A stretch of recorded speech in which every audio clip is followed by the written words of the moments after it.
Olá, meus queridos. Vamos trabalhar mais uma forma de extinção das obrigações e aí nós vamos falar hoje da chamada remissão das dívidas. Bom, o que é remissão? Remissão é uma forma de extinção que consiste no perdão da dívida. Então, toda vez que nós estivermos tratando de remissão, nós estamos nos referindo ao perdão da dívida. Mas quando a gente vai fazer a remissão, a gente para e pensa assim, bom, a remissão é uma liberalidade do credor. De fato, a remissão ela tem natureza jurídica contratual. Só que o Código Civil, ele determinou requisitos para que a remissão ocorra. E são dois os requisitos. Primeiro requisito, para que haja remissão, tem que haver ânimos de perdoar, ou seja, a vontade do credor, a liberalidade do credor. Credor só perdoa uma dívida se ele quiser. Ninguém é obrigado a fazer perdão da dívida aqui no nosso ramo. Então, primeiro requisito, ânimo de perdoar. Segundo requisito para que ocorra a remissão. Ao contrário do que a gente pensa, a remissão não é um ato unilateral. A remissão ela é bilateral. Então eu preciso de ânimo de perdoar e de aceitação do perdão. Só há remissão se o devedor aceitar. E às vezes a gente pensa, é óbvio que o devedor vai aceitar porque ele tem interesse no perdão da dívida. Com o perdão da dívida ele deixa de pagar. Não, não é bem assim. Imaginem vocês duas empresas concorrentes, empresa A e empresa B. Claro que isso foge um pouquinho, do nosso ramo, que é o direito empresarial, mas para vocês entenderem a razão do código. Empresa A, credora da empresa B. Empresa A chega e fala, empresa B, vou perdoar sua dívida. Às vezes, isso pode gerar um impacto tão grande na imagem da empresa, o risco de uma evidência de uma falência que para a empresa comprometeria o cotidiano dela, que é muito mais viável a ela pagar a dívida do que obter a remissão. Então, pensando em situações dessa natureza, é que o Código Civil veio e determinou, a remissão ela é sempre bilateral. Então, não basta ânimo de perdoar, tem que ter aceitação pelo devedor. Essa aceitação ela não precisa ser expressa. O silêncio do devedor acarreta uma aceitação, mas ela tem que ocorrer. Bom, tendo o ânimo de perdoar, tendo aceitação, qual é o efeito da remissão da dívida? A extinção da obrigação. Vai gerar a extinção sempre na totalidade? Claro que não. Vai depender do valor em que vier a ser remitido. Então, por exemplo, eu tenho um crédito de R$3.000 com o João. Eu chego para o João e falo, João, vou perdoar a sua dívida em R$3.000. Então, a remissão aí vai alcançar toda a dívida. Mas é possível que eu fale, João, não, então vou remitir então em R$1.000. A remissão vai alcançar uma parte da dívida. Então, ela pode ou não gerar extinção na totalidade, mas fato é que, no alcance remitido, ela sempre gera extinção. Bom, o Código Civil, ele estabelece isso pra gente. E aí a gente parte de uma regra. Qual é a regra? Toda vez que os sujeitos quiserem, poderá haver remissão. Tanto isso é regra, que nós vamos lá para a legislação, no artigo 385. Olha o que o Código fala para gente. A remissão da dívida, ou seja, o ato voluntário do credor, aceita pelo devedor, olha aí a bilateralidade, extingue a obrigação. Pronto, tá aí a regra. Sempre a remissão vai gerar extinção da obrigação, total ou parcial, mas ela gera extinção. Mas aí vem a ressalva. Sem prejuízo de terceiro. Remissão da dívida, então, não pode gerar prejuízo de direito de terceiro. É meio óbvio, né? A remissão nada mais é que um negócio jurídico, é uma forma de extinção que se externa como negócio jurídico. E como todo e qualquer negócio jurídico, ela pode ser perfeitamente feita, desde que não acarrete prejuízo para terceiro. E aí vamos imaginar aqui uma situação para a gente compreender exatamente isso que eu estou dizendo. Vamos dizer que o João aqui seja credor da Maria, numa dívida que a Maria deve ao João, a coisa X, não importa o que seja, vamos dizer que com vencimento para daqui a 60 dias. Então, na data de vencimento, Maria tem que pegar a coisa X e entregar ao João. Está aqui a obrigação dos dois. Paralelamente, numa outra relação jurídica distinta dessa aqui, eu tenho que o João, ele é devedor do Carlos numa dívida que consiste na quantia Y, dívida essa vencida e não paga, na qual Carlos propôs a ação de execução. O João foi citado para pagar ou nomear bens à penhora, não pagou, não nomeou bens à penhora. O juiz voltou o processo para o Carlos e falou: Carlos, indique bens do João passíveis de penhora. No que o Carlos foi diligenciar, eis que ele tomou conhecimento do seguinte: o João até tem um patrimônio, mas esse patrimônio dele já não é suficiente para cobrir o volume de dívidas que ele tem. O Carlos, então, juntou elementos, foi lá nesse processo de execução e falou assim: Excelência, eu gostaria que o senhor declarasse a insolvência do João. Vamos considerar que os elementos estejam presentes. O juiz foi lá, declarou a insolvência do João.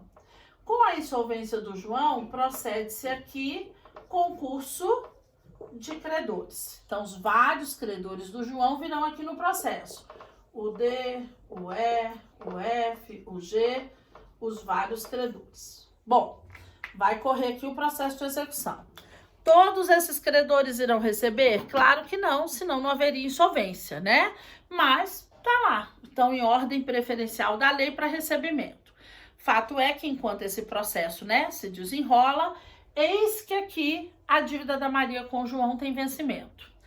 Quando a Maria foi pagar, o João virou e falou: ah, Maria, eu já estou insolvente, essa quantia X não vai fazer diferença para mim, então eu vou perdoar a sua dívida. O João, então, realizou aqui remissão. Maria, por sua vez, falou: ah, obrigada, aceito a remissão. Pronto, houve remissão. O que o Código Civil fala? Que os requisitos para remissão correspondem a essa voluntariedade dos sujeitos. Ânimo de perdoar, aceitação do perdão e gera extinção. Só que aqui, o que ele também observou, o Código?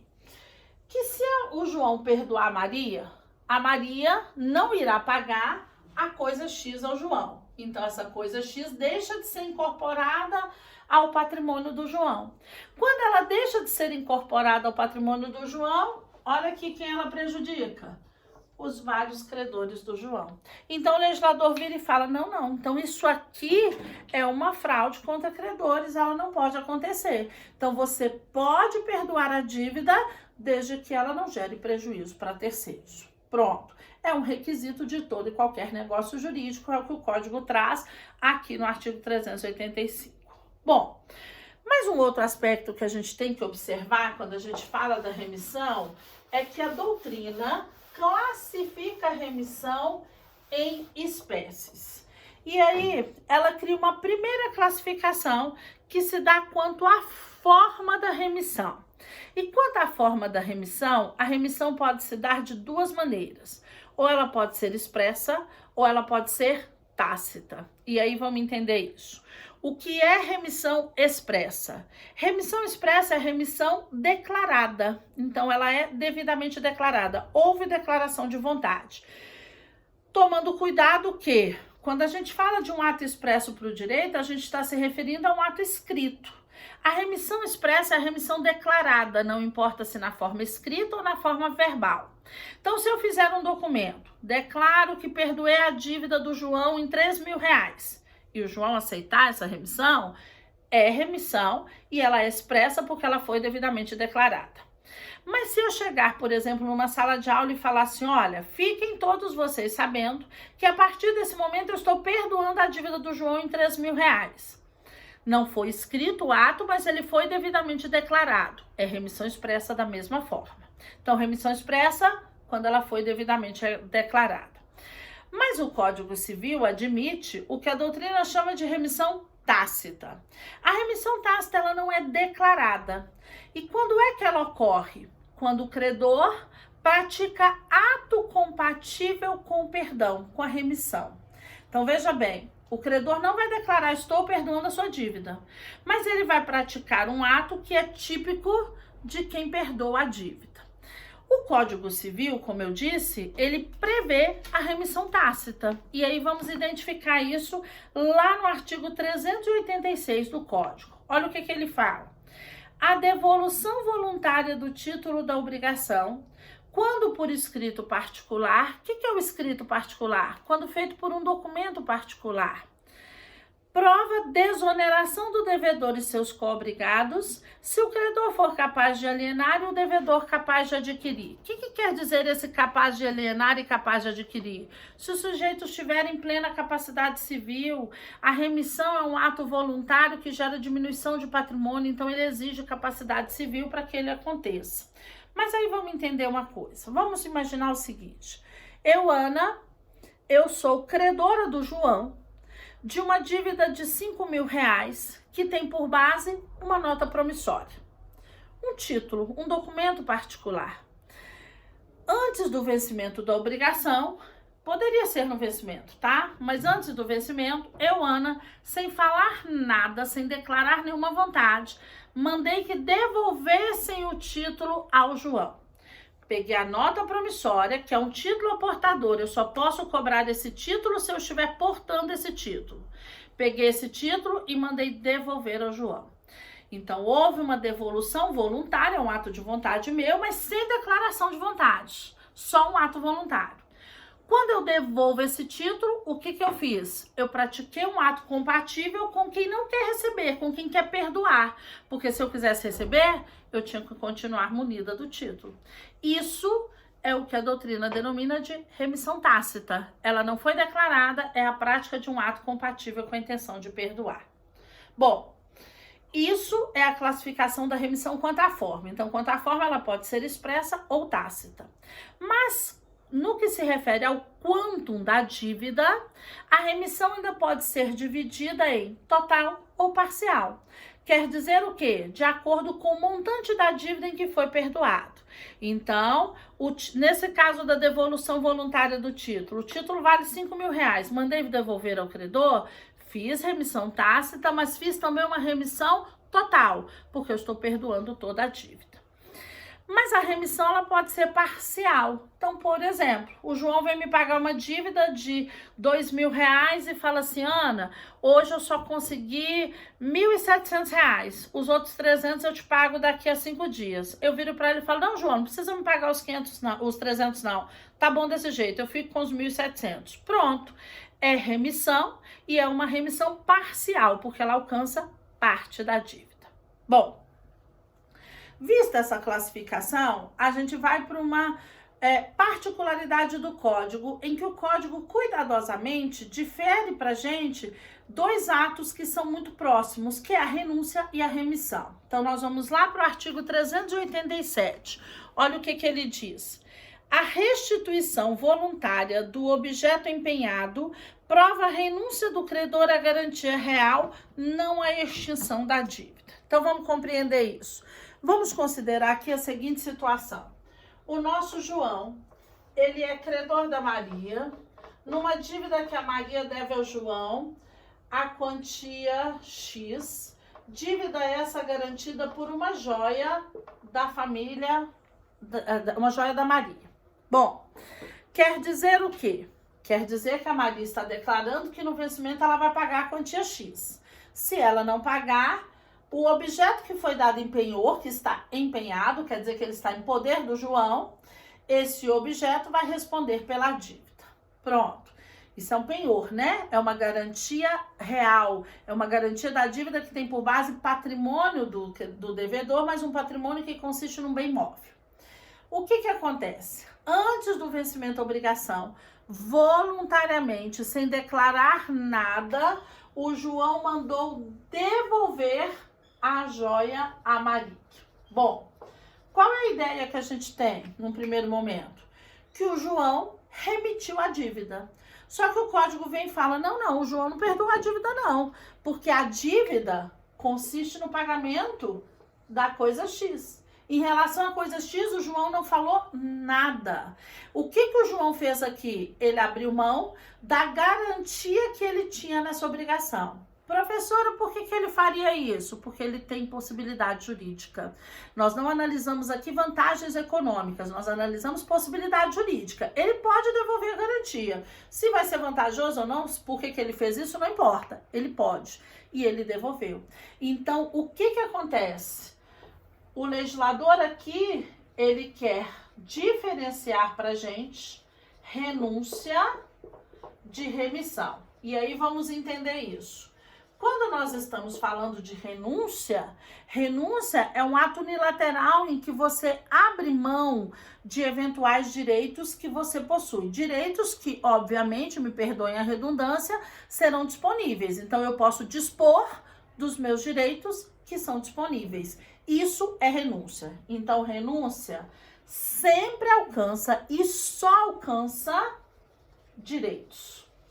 Quando nós estamos falando de remissão, a remissão é o perdão. Perdão do quê? Da dívida, do que lhe é devido. Então, eu só consigo perdoar, sempre perdoo e só perdoo dívida. Então, remissão só alcança a dívida. Quando aqui, voluntariamente, o João mandou devolver a joia, ele abriu mão de ter a dívida garantida pela joia, mas ele não abriu mão do pagamento da dívida. Então, ele renunciou à garantia, não remitiu a dívida. Bom, um outro aspecto que o legislador, traz para a gente em relação à remissão da dívida se refere à remissão na solidariedade. E aí vamos entender isso, é a previsão que ele traz para a gente lá no artigo 388. Olha o que ele fala. A remissão concedida a um dos codevedores extingue a dívida na parte a ele correspondente, de modo que, ainda reservando o credor a solidariedade contra os outros, já lhes não pode cobrar o débito sem dedução da parte remitida. Então, vamos entender isso aí. Vamos pensar aqui na seguinte situação. Eu tenho aqui, o credor A, que firmou uma obrigação em que ele tem 3 devedores solidários, B, C e D, numa dívida de R$3.000. Bom, quer dizer o quê? Que no vencimento, credor A vai poder cobrar a totalidade, os R$3.000, ou de B, ou de C, ou de D, porque eles são solidários, respondem em unidade de prestação, ou seja, respondem como se fossem um só devedor. Mas aí, antes do vencimento da obrigação, credor A chegou aqui para o devedor D e falou assim: D, eu quero remitir a sua dívida. A questão é, qual é o valor que um credor pode perdoar a dívida? O alcance do crédito dele. Como o A aqui é credor sozinho, ele pode remitir em até R$3.000. Mas o credor A falou assim: não, eu quero remitir a sua dívida no alcance da sua cota interna. Então, ele remitiu a dívida de D em 1/3, que corresponde, portanto, a R$1.000. D aceitou a remissão. Quer dizer que a dívida de D frente ao A está extinta em R$1.000. A questão é, essa remissão alcança os demais devedores? Aí vamos lá. Olha o que nós acabamos de ver no artigo anterior. Remissão alcança sempre a dívida e somente a dívida. Remissão não é pessoal, eu não alcanço a pessoa do devedor, eu alcanço a dívida daquele devedor. Então, quando ele remitiu para o D, ele remitiu R$1.000 de uma dívida de R$3.000. Quem é que devia R$3.000? B, C e D. Então, quando ele está perdoando 1.000 de 3.000, ele está perdoando R$1.000 para os 3. É como se na relação interna ele estivesse perdoando 333, 333, 333. Sobrou dívida? Sobrou dívida. A gente abate esses 1.000 que estão extintos do total da dívida. Sobrou uma dívida de R$2.000. Quem deve os R$2.000? Os 3. Então, o A vai poder cobrar R$2.000 ou de D, ou de C, ou de B. Na relação interna, é como se o D devesse 1/3 de 2.000, C 1/3 de 2.000, B 1/3 de 2.000. Mas, professor, ele queria perdoar só a cota interna dele. Não perdoou a cota interna? Não, eu não estou perdoando pessoa, eu estou perdoando a dívida. Tudo que eu perdoar para um, alcança os demais, no alcance do que for remitido, ok? Então, pronto. É isso que a gente tinha a tratar sobre remissão, uma forma de extinção curtinha. O código só traz 4 artigos, simplificado e não tem maior complexidade. Claro, tomar cuidado com a forma que ela se dá, os requisitos, as espécies, mas é um tipo obrigacional, é uma forma de extinção extremamente simples. tá bom? Obrigada, meus queridos, até a próxima.